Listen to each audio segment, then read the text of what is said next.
یا رب میں گناہ گار ہوں، توبہ قبول ہو، اسیاں پہ شرمسار ہوں، توبہ قبول ہو، جاسوس و دل فگار ہوں، توبہ قبول ہو، سرتاپا انکسار ہوں، توبہ قبول ہو، توبہ قبول ہو۔ افضل السلام واکمل الصلاة علی سید المرسلین قائد الغر المحجلین امام الاولین والآخرین سید الکونین وسیلتنا فی الدارین امام القبلتین محبوب رب المشرقین والمغربین جد الحسن والحسین المزین بكل زین المنزت من كل عیب وشین نبی الانبیاء عظیم الرجاء عمیم الجود والعطاء ماہی الذنوب والخطا الذي شفینا یوم الجزاء الذي كان نبيا وآدم بين الطين والماء در الله المكنون سر الله المخزون عالم ما كان وما يكون عالم ما كان وما يكون نور الأفئدة والعيون سرور القلب المحزون سيدنا ومولانا وملجانا ومأوانا وحبیبنا وطبیبنا ووکیلنا وکفیلنا ونبینا ومرشدنا وغوثنا ومغیثنا وغیثنا وغیاثنا وعوننا ومعیننا وعیننا وعیاننا سیدنا ومولانا محمد النبی المبعوث رحمت للعالمین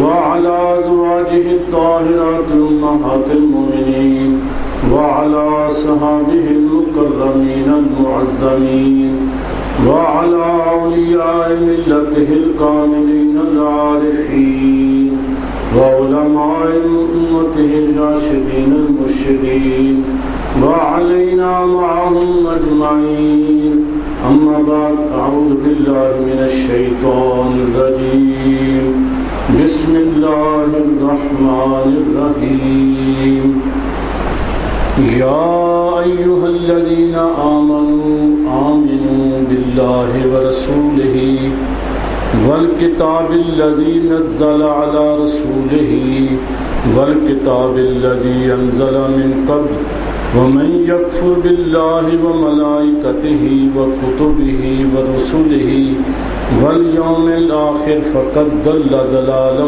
بعیدا صدق اللہ مولانا العظیم۔ درود پاک۔ الصلاة والسلام علیک یا رسول اللہ وعلی آلک وصحابک یا حبیب اللہ۔ الصلاة والسلام علیک یا سید المرسلین وعلى آلك وصحابك يا رحمة للعالمين۔ حضرات گرامی، معزز حاضرین کرام، ذوی الاحترام، یہ آج جمعۃ الوداع ہے۔ اللہ پاک کا بڑا کرم اور احسان کہ جس نے ہماری زندگی کے اندر یہ مبارک ترین دن اللہ پاک نے عطا فرمایا اور آئندہ بھی ہمیں اللہ پاک کی صحت اور تندرستی کے ساتھ عطا فرمائے۔ تو یہ جمعے اس لیے ہوتے ہیں اور ہمارے آقا کی ذات مبارکہ نے اس لیے مقرر کیا تاکہ ہم کوئی دین کی بات سنیں۔ ہمارا پورا ہفتہ وہ اپنے کام کاج کریں اور ہفتے کے بعد یہ آدھا گھنٹہ یا پونا گھنٹہ نکالیں تاکہ اللہ پاک کے دین کی باتیں، قرآن کی باتیں، اللہ اور رسول کی باتیں سنیں تاکہ ہمارا ایمان تازہ ہو جائے، ہم دین کے بارے میں سیکھ لیں۔ چنانچہ اس آیت مبارکہ میں جو میں نے تلاوت کی ہے یہ سورۃ النساء کی آیت مبارکہ ہے، آیت نمبر 136 ہے، اور اس کو بھی آپ نے جا کر پڑھنا ہے اور دیکھنا ہے۔ اللہ پاک ارشاد گرامی فرماتے ہیں یا ایھا الذین آمنوا، اے ایمان والو، آمنو، تم ایمان لاؤ۔ ایمان والوں کو کہا جا رہا ہے کہ آمنو، کہ تم ایمان لاؤ، باللہ، اللہ پر، ورسولہ، اس کے رسول پر، والکتاب الذی نزل علی رسولہ، اور اس کتاب پر ایمان لاؤ جو اللہ پاک نے اپنے رسول پر نازل فرمائی ہے۔ اب سوال یہ پیدا ہوتا ہے، آپ کے ذہن میں بھی یہ بات آئی ہوگی کہ ایمان والے کو کہا جا رہا ہے جو پہلے ہی ایمان والا ہے، یا ایھا الذین آمنوا، اے ایمان والو، کہ تم ایمان لاؤ اللہ پر، تم ایمان لاؤ رسول پر۔ کیا پہلے ان کا ایمان نہیں تھا؟ پہلے ان کا ایمان اللہ پر یا رسول پر یا کتاب پر نہیں تھا کہ دوبارہ حکم دیا گیا اے ایمان والو تم ایمان لاؤ؟ اس کا مطلب یہ نکلتا ہے کہ اللہ پاک کی ذات مبارکہ فرماتے ہیں کہ صرف اور صرف بندہ اگر کلمہ پڑھ لے، الفاظ کا تلفظ کر لے اور زبانی کہہ دے میرا اللہ پر ایمان ہے، میرا رسول پر ایمان ہے اور کتاب پر ایمان ہے، اس کے ساتھ ایمان مکمل نہیں ہوتا، بلکہ اصل بات یہ ہے کہ ایمان سیکھنا پڑتا ہے۔ ایمان کی تعلیم حاصل کرو، ایمان کے بارے میں علم حاصل کرو کہ ایمان کیا ہے، کلمے کے بارے میں اس علم حاصل کرو کہ کلمہ کیا ہے، کلمے کے مطالبے کیا ہیں، کلمہ پڑھنے کا مقصد کیا ہے، ہم نے کیوں پڑھا ہے، اور کلمہ پڑھنے کے بعد ہمارے اوپر کون کون سے کام ضروری ہو جاتے ہیں۔ یعنی کلمے کو سیکھو، کلمے کی تعلیم حاصل کرو، اور پھر یقین کے بارے میں سیکھو کہ یقین کیا ہوتا ہے، یقین کس طرح پیدا کیا جاتا ہے۔ ہمیں بہت سارا افسوس ہوتا ہے اس بات پر، ہم روزانہ اخبار پڑھتے ہیں، اخبار جو ہے اس کے کالم پڑھتے ہیں، گھنٹہ دو اخباریں پڑھتے ہیں، کبھی آدھا صفحہ بھی ایمان کے بارے میں نہیں پڑھا، کبھی یقین کے بارے میں نہیں پڑھا، کبھی اللہ کے بارے میں نہیں پڑھا، کبھی حضور کی سیرت مبارکہ کے بارے میں کوئی آدھا صفحہ نہیں پڑھتے ہیں۔ یعنی اس کو ہم ضروری نہیں سمجھتے ہیں کہ یہ بھی پڑھنا ہے۔ اخبار ضروری ہے، رسالے ضروری ہیں، خبریں ضروری ہیں، فلاں چیز ضروری ہے اور فلاں چیز ضروری ہے، لیکن ایک ضروری نہیں تو صرف اور صرف جو ہے وہ کائنات کے مالک کے بارے میں جاننا ضروری نہیں۔ ہمیں پتہ ہونا چاہیے، ہمیں سیکھنا چاہیے اور بچوں کو سکھانا چاہیے کہ ایمان کیا ہوتا ہے، ایمان کی تعلیم دیں، یقین کسے کہتے ہیں، یقین کس طرح پیدا ہوتا ہے اور یقین کس طرح پیدا کیا جاتا ہے۔ ہمارے ذہن کے اندر یہ بات ہمارے ذہنوں کے اندر مختلف باتیں راسخ ہو گئیں۔ ایک تو یہ بات ہو گئی کہ صرف کلمے کا تلفظ کافی ہے، آگے کلمے کو سمجھنا، آگے کلمے کے بارے میں جاننا، اس کی تعلیم حاصل کرنا ہم ضروری نہیں سمجھتے۔ اسی طرح ہم ایمان کے بارے میں بھی یہی سمجھتے ہیں اور یقین کے بارے میں بھی اور کتاب کے بارے میں بھی، مگر حقیقت یہ ہے کہ کس طرح ایمان آتا ہے یہ ایک دفعہ پڑھ لینے کے ساتھ نہیں آتا، یا ایک دفعہ سے کہہ لینے کے ساتھ ایمان نہیں آتا، بلکہ مسلسل اس کے لیے کوشش کرنی پڑتی ہے۔ آپ دیکھیں کہ روزانہ آپ کا یہ معمول ہے کہ جب اپنے بچے کو آپ سکول چھوڑتے ہیں تو پہلے بچہ سکول نہیں جاتا، اور اسے مار کر بھی، اسے لالچ دے کر یا کسی بھی طریقے سے آپ اسے سکول پہنچاتے ہیں، عادی بناتے ہیں، پھر وہ خود جانا شروع ہو جاتا ہے، پھر اسے خود اتنا ذوق اور شوق پیدا ہو جاتا ہے کہ آپ اسے کہتے ہیں بیٹا تھوڑا پڑھا کرو، آرام بھی کر لیا کرو، دیکھو پہلے اس کی حالت کیا تھی اور بعد میں کیا ہو جاتی ہے. یہی حال بالکل ایمان کا ہے اور یہی حال یقین کا ہے, یہی حال ذکر اور فکر کا ہے, یہی حال ہمارے اسلام کا ہے. ابتدا کے اندر بندے کا دل نہیں لگتا, بندہ جو ہے وہ کہتا ہے میرا نماز پڑھنے کو دل نہیں کرتا, لیکن آپ نماز پڑھیں, آپ ایمان پر عمل کریں, آپ روزہ رکھیں, آپ اللہ کا ذکر کریں, جب اور ذکر بھی کریں تو تکلف کے ساتھ کریں, دل نہ بھی کرے تو تب بھی آپ کریں. دل نہیں کہتا کہ نماز پڑھنا پھر بھی پڑھیں, پھر ایک دن اللہ پاک کی ذات مبارکہ آپ کو شوق دلا دیں گے, آپ کے اندر سرور پیدا ہو جائے گا, پھر آپ کے اندر ذوق پیدا ہو جائے گا, پھر آپ ساری رات بھی کھڑے رہیں گے تو آپ کو محسوس ہی نہیں ہوگا. پھر اللہ پاک نے جو ارشاد فرمایا کہ والذین یبیتون لربہم سجدا وقیاما, میرے بندے تو یہ ہیں کہ ساری ساری رات یہ سجدے کرتے ہیں اور قیام کرتے ہیں. آپ دیکھیں کہ یہ ایک دن کے اندر یہ کام نہیں ہوتا, یہ مسلسل ایک تربیت ہے. آپ اس کو اپنے اس طرف لگائیں, ایمان کی تعلیم حاصل کریں کہ ایمان کیا ہے اور ایمان ہمیں کیا کہتا ہے اور یقین ہمیں کیا کہتا ہے, لیکن ہم اس کے بارے میں کوشش نہیں کرتے ہیں اور کوئی ہمیں ذوق ہی نہیں پیدا ہوتا کہ ہم ایمان کے بارے میں جانیں, یقین کے بارے میں جانیں. لیکن یہ سیکھنے کے بغیر, علم کے بغیر اور کسی نہ کسی کے پاس بیٹھنے کے بغیر حاصل نہیں ہوگا.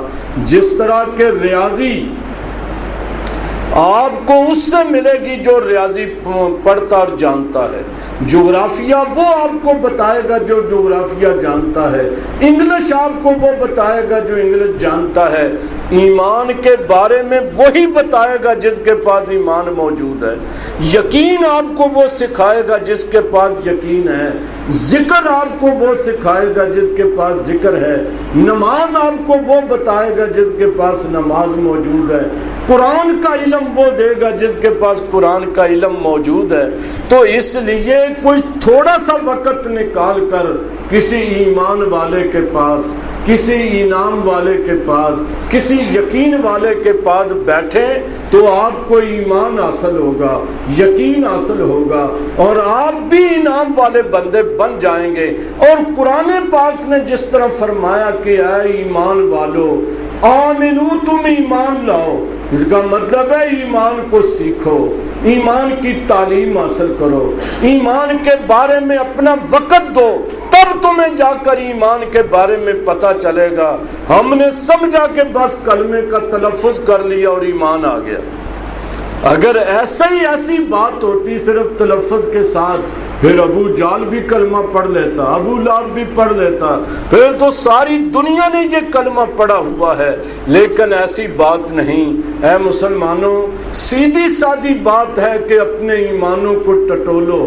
جس طرح تم اخبار کے لیے وقت دیتے ہو, دوسری کتابوں کے لیے وقت دیتے ہو, ان میں سے صرف روزانہ 10 منٹ اگر ایمان کے لیے دے دو, اگر 10 منٹ یقین کے لیے, کلمے کے لیے, اللہ پاک کو سمجھنے کے لیے دے دو, اس کی معرفت کے لیے دے دو, تمہاری کایا ہی پلٹ جائے, تمہارا فکر بدل جائے, تمہارا جو ہے کردار بدل جائے, تمہارے اندر کمال پیدا ہو جائے اگر یہ بات ہو جائے.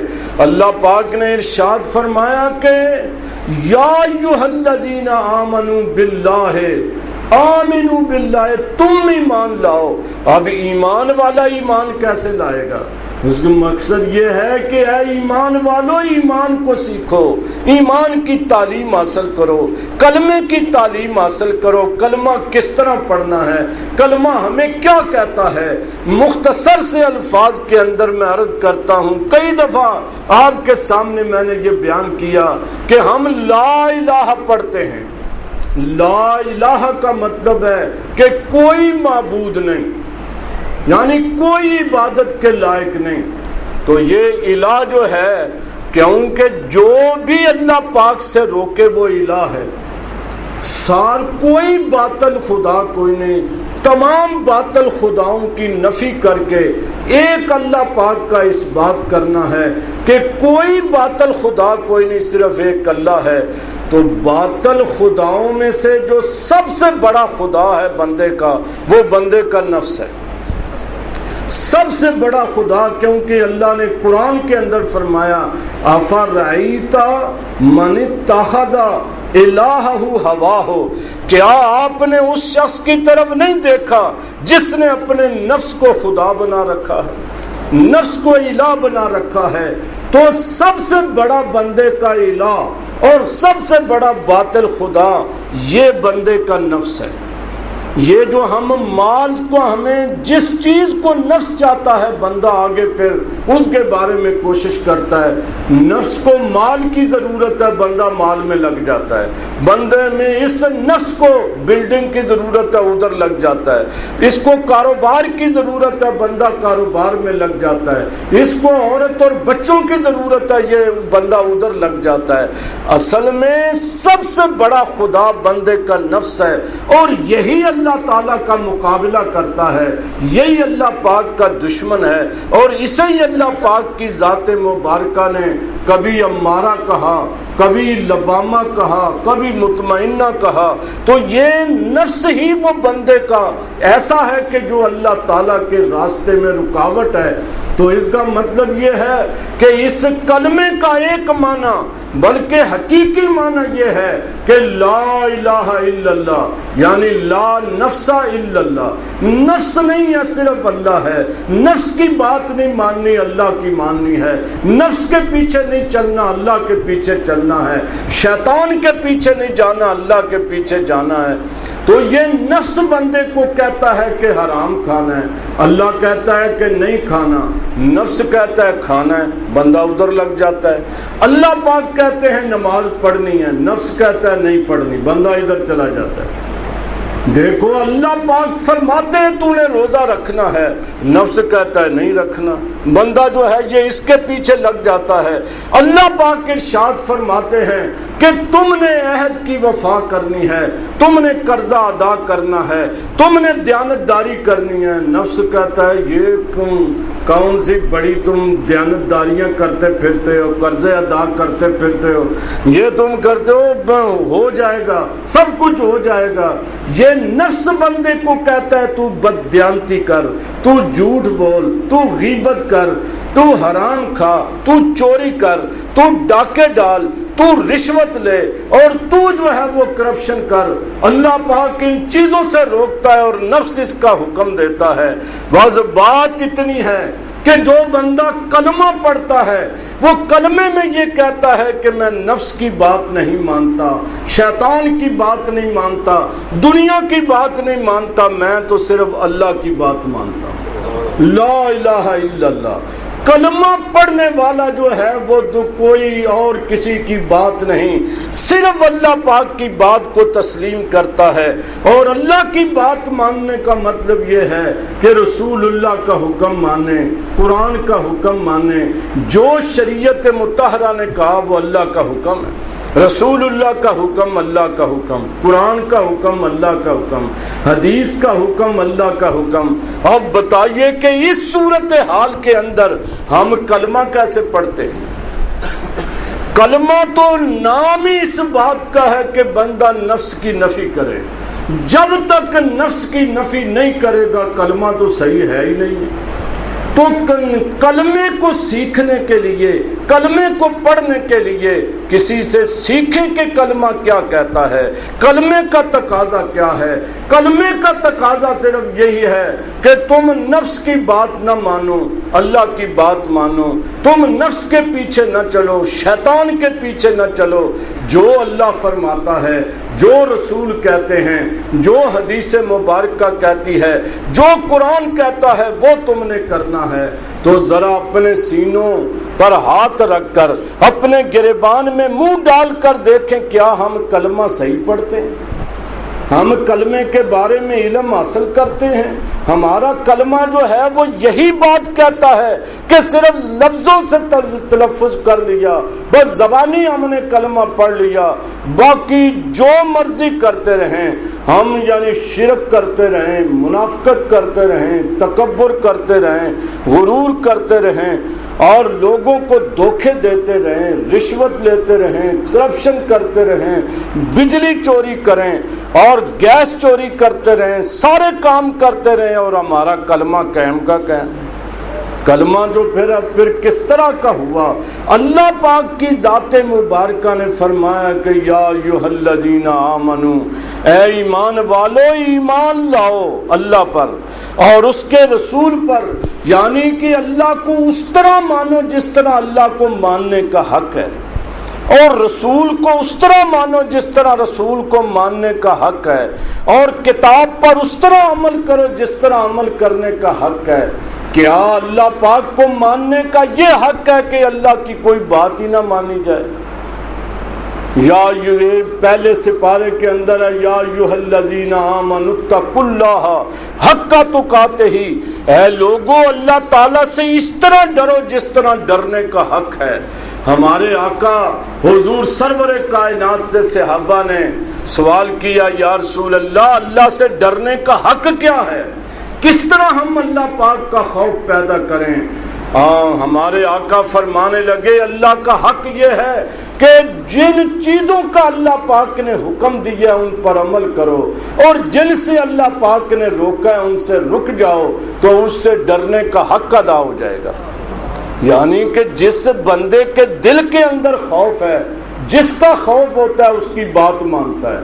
اگر تمہارے دل کے اندر اللہ کا خوف ہے تو تم اللہ کی بات مانو گے، اگر تمہارے دل کے اندر ڈر ہے تو اللہ تعالیٰ جن باتوں سے روکتا ہے تو تمہیں رک جاؤ گے۔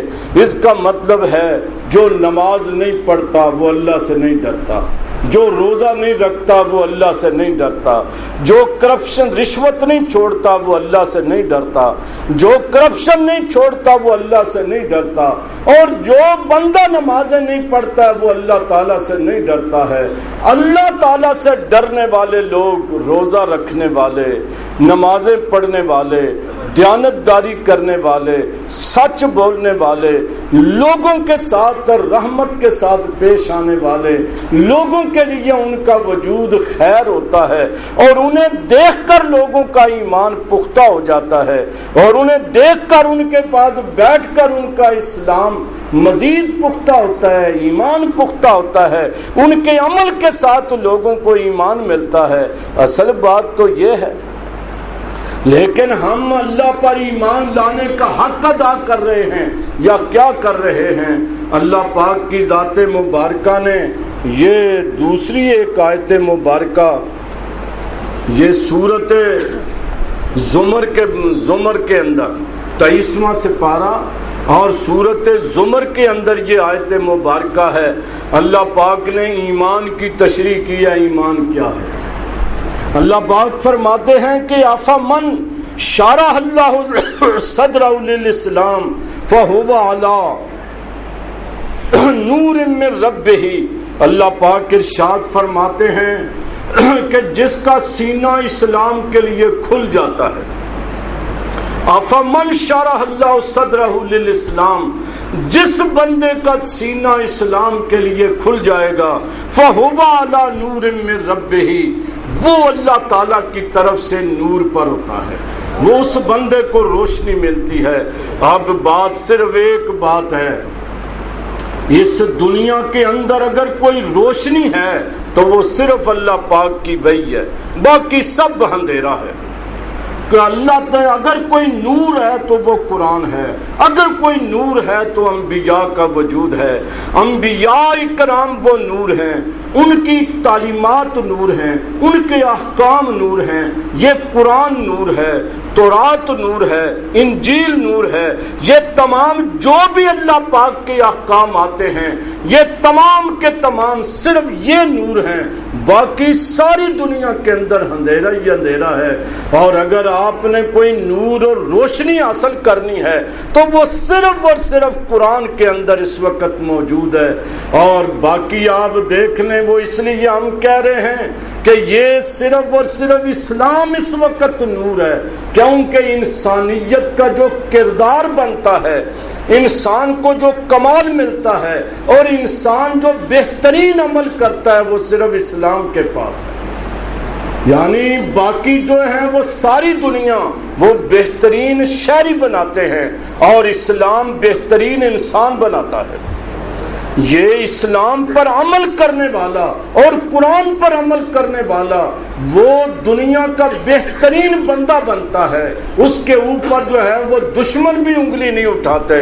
آپ دیکھ لیں کہ قرآن نے جو بندے بنائے، انبیاء کو تو آپ ایک طرف چھوڑیں کہ وہ مکمل طور پر کامل انسان ہوتے ہیں، لیکن حضرت سیدنا صدیق اکبر آپ بھی اسی معاشرے کے تھے جس میں ابو جہل رہتا تھا، وہیں پر آپ بھی تھے، وہیں پر وہ بھی تھا، لیکن جو اس نور کے قریب آ گئے، جن کو یہ روشنی مل گئی، اللہ پاک فرماتے ہیں کہ جس کا میں سینہ کھول دیتا ہوں، جس کا سینہ کھل جاتا ہے۔ سینہ کس کا کھلتا ہے؟ سینہ اس کا کھلتا ہے جسے قرآن پر یقین آ جاتا ہے، جس کو یہ یقین پیدا ہو جاتا ہے کہ جو قرآن کہتا ہے وہ سچ ہے، جو اللہ فرماتے ہیں وہ حقیقت ہے، جو رسول کہتے ہیں وہ حقیقت ہے۔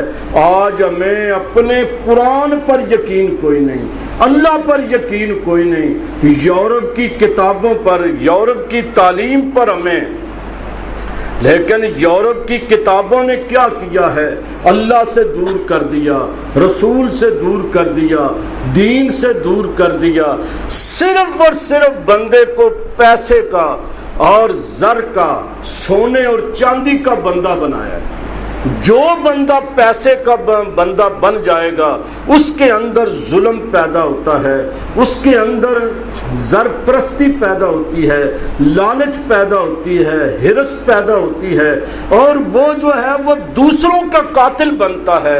اور آج آپ دیکھ لیں کہ دنیا کے اندر یہ جو کچھ بھی ہو رہا ہے سارے کا سارا پیسے کے لیے ہو رہا ہے۔ اور آپ دیکھ لیں کہ آج مصر کے اندر، شام کے اندر، فلسطین کے اندر، عراق کے اندر کیوں مسلمانوں کو آپس میں لڑایا جا رہا ہے؟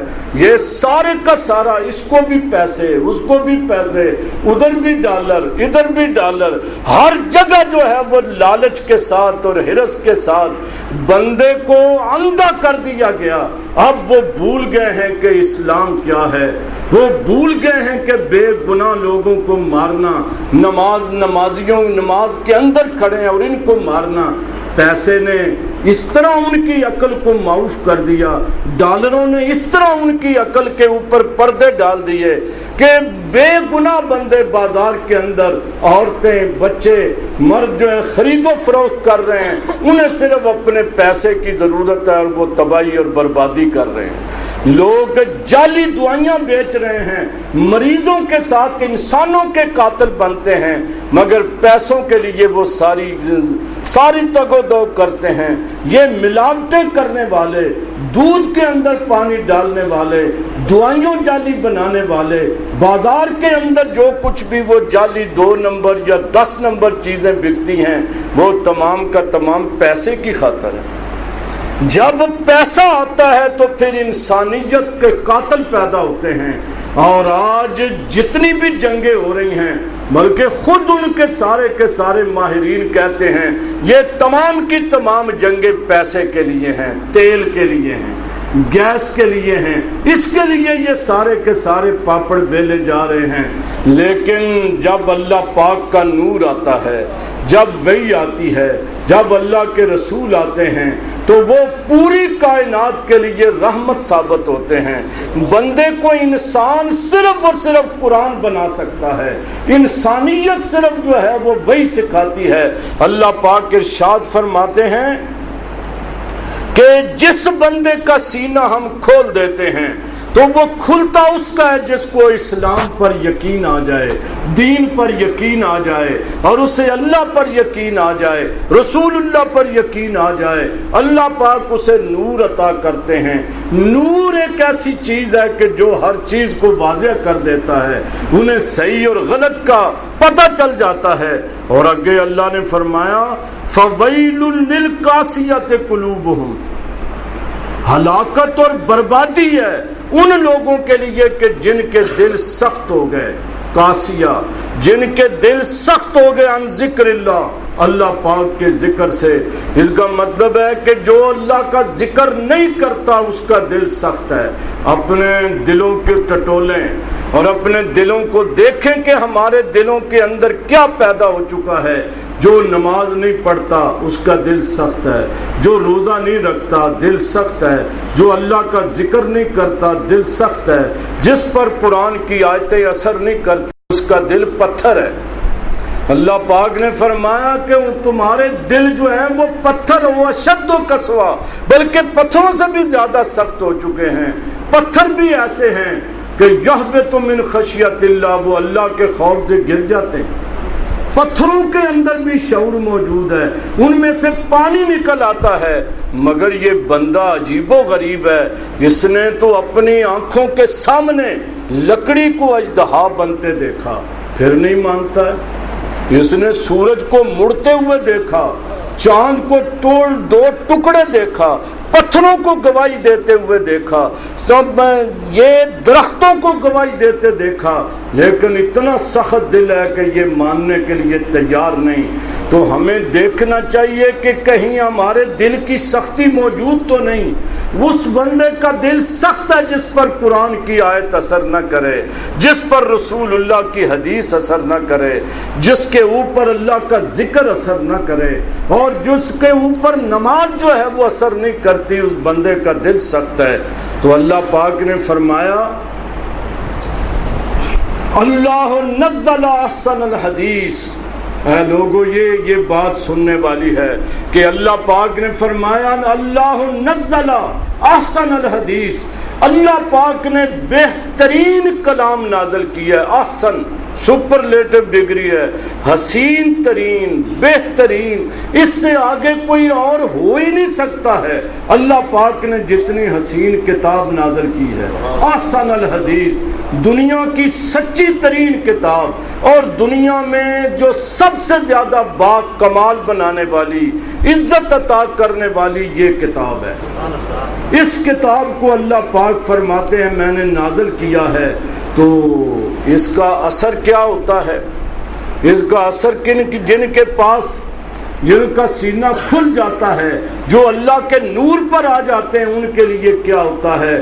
تقشعر منہ جلود الذین یخشون ربکم ثم تلین جلودہم وقلوبہم الی ذکر اللہ۔ اللہ پاک فرماتے ہیں کہ اس سے ان کے جسم کے رونگٹے کھڑے ہو جاتے ہیں۔ تقشعر فرماتے ہیں کہ رونگٹے کھڑے ہو جاتے ہیں، منہ جلود الذین، ان کے جسموں کے اور ان کے دلوں کے جو ہیں وہ دل ان کے نرم ہو جاتے ہیں، جسم نرم ہو جاتے ہیں۔ ثم تلین جلودہم، ان کا جسم بھی نرم ہو جاتا ہے، دل بھی نرم ہو جاتا ہے، اور وہ نرمی کے بعد کیا کرتے ہیں؟ وہ اللہ پاک کا ذکر شروع کر دیتے ہیں۔ دیکھ لو کہ اللہ تعالیٰ نے ایمان کی نشانی کیا بیان کی ہے۔ رونگٹے کھڑے ہوتے ہیں، آنسو گر جاتے ہیں، جسم ڈھیلا ہو جاتا ہے، دل جو ہے وہ لرز جاتا ہے، اور زبان پر اللہ کا ذکر جاری ہو جاتا ہے۔ یہ ایمان کے اثرات ہیں، ایمان کی علامت ہے۔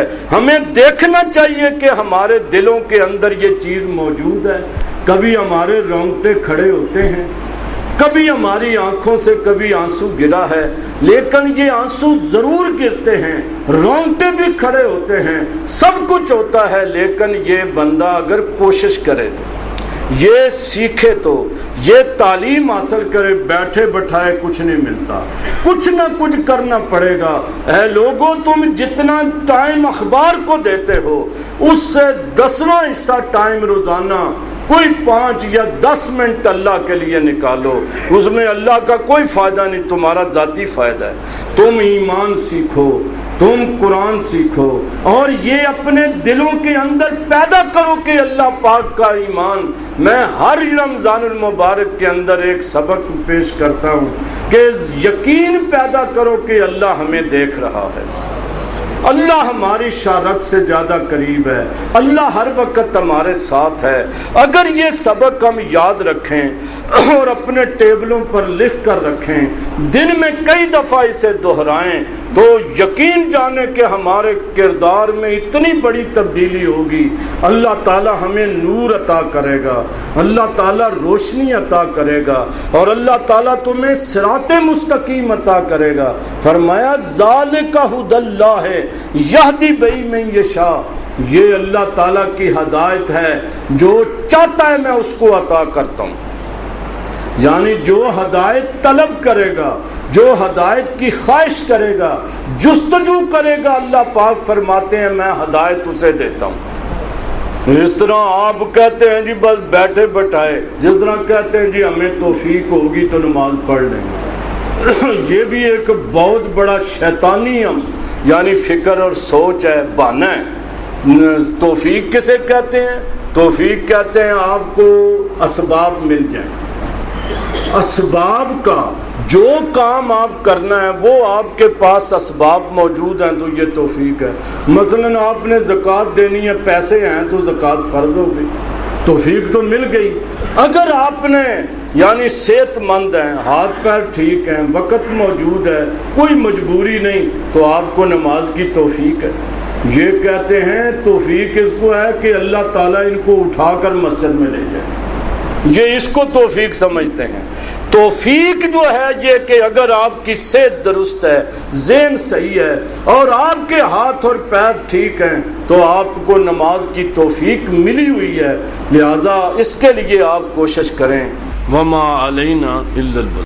ضروری اعلان: درس مکتوبات امام ربانی روزانہ بعد نماز عصر تا مغرب، دارالحدیث دارالعلوم نقشبندیہ امینیہ المعروف گول مسجد 477A ماڈل ٹاؤن میں شیخ الحدیث و تفسیر حضرت علامہ مفتی محمد نصرت اللہ مجددی مدظ اللہ العالی ارشاد فرماتے ہیں، شرکت فرما کر اپنے علمی و ادبی ذوق کو دوبالا کریں۔